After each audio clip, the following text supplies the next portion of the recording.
మగతనం ఏంటి? మగతనం ఎక్కడుండాలి? మగతనం అసలు మగవాడికి ఉండాల్సిన మగతనం ఏంటి?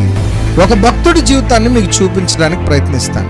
హోషేయ గ్రంథము 12వ అధ్యాయము 3వ వచనం. మగతనం అంటే ఏంటో ఈ లేఖనంలో మనకు కనిపిస్తుంది. తల్లి గర్భమందు యాకోబు తన సహోదరుని మడిమను పట్టుకొనెను. మగసిరి గలవాడై అతడు దేవునితో పోరాడెను. మగసిరి గలవాడు, మగతనం కలిగిన వాడు దేవునితో పోరాడాడు. దేవునికి స్తోత్రం. మగతనం అంటే కండలు తిరిగిన నైపుణ్యత కాదు. మగతనం అంటే జాగ్రత్త గమనించండి, పురుషులుగా మనం ఇళ్లలో పురుషాహంకారం చూపిస్తుంటాం. నేను మగాణ్ణి, నేను సంపాదిస్తున్నాను, నేను ఇంటికి యజమానిని, నేను ఇంటికి పెద్దవాడిని, నేను ఇంటికి అది ఇది అని మనము చాలా పర్యాయాలు పలుకుతుంటాం. మనం మగతనం ఎక్కడుండాలండి?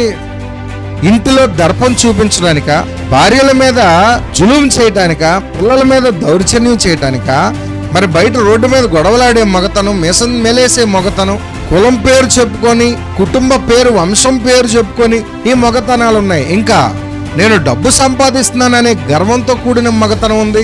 ఏమండి, ఇంటికి యజమానులారా, నీ దర్పం ఏమని చూపిస్తున్నావు? నీ దర్పం, నీ గర్వం, నీ మగతనం ఎక్కడ చూపించాలో తెలుసా? దేవుని దగ్గర మోకరించే మగతనం చూపించు. నీ భక్తి జీవితంలో మగతనం చూపించు. నీవు భక్తిపరుడివై ఉంటే, నీవు దేవుని దగ్గర లోబడే స్వభావం కలిగి ఉంటే, సాత్వికమైన మనసు కలిగి ఉంటే, యాకోబు వలె పెనుగులాడే మనసు నీకుంటే, నీకు దక్కాల్సిన గౌరవం, నీకు రావాల్సిన పెద్దరికం, నీకు ఇవ్వాల్సిన మర్యాద, నీకు ఇవ్వాల్సిన స్థానం నీకు దక్కుతుంది. మగతనము ఖండల్లో లేదండి. మగతనం నువ్వు తెచ్చే జీతంలో లేదండి. మగతనం నీకున్న మీసాల్లో లేదండి. మగతనం నీకున్న అందచందాల్లో లేదు. నువ్వు కట్టుబొట్టు ఖర్దర్ చొక్కాలో లేదండి. మగతనము నీవు దేవుని దగ్గర లొంగే విధానంలో ఉంది.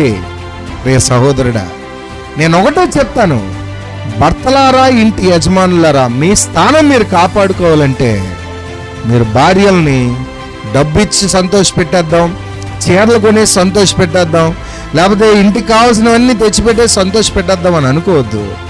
నీవు గౌరవం దక్కించుకోవాలన్నా, నీ యొక్క స్థానం నువ్వు తెచ్చుకోవాలన్నా, నీవు భక్తిపరుడుగా మారితేనే, నువ్వు దేవుని దగ్గర లొంగితేనే, దేవుని దగ్గర నువ్వు సాత్వికుడిగా భక్తిగా ఉంటేనే నీకు గౌరవం దక్కుతుంది. ఎవడు నిజమైన మగాడో తెలుసా? దేవుని దగ్గర కన్నీరు కార్చి ప్రార్థన చేసిన వాడే నిజమైన మగాడు.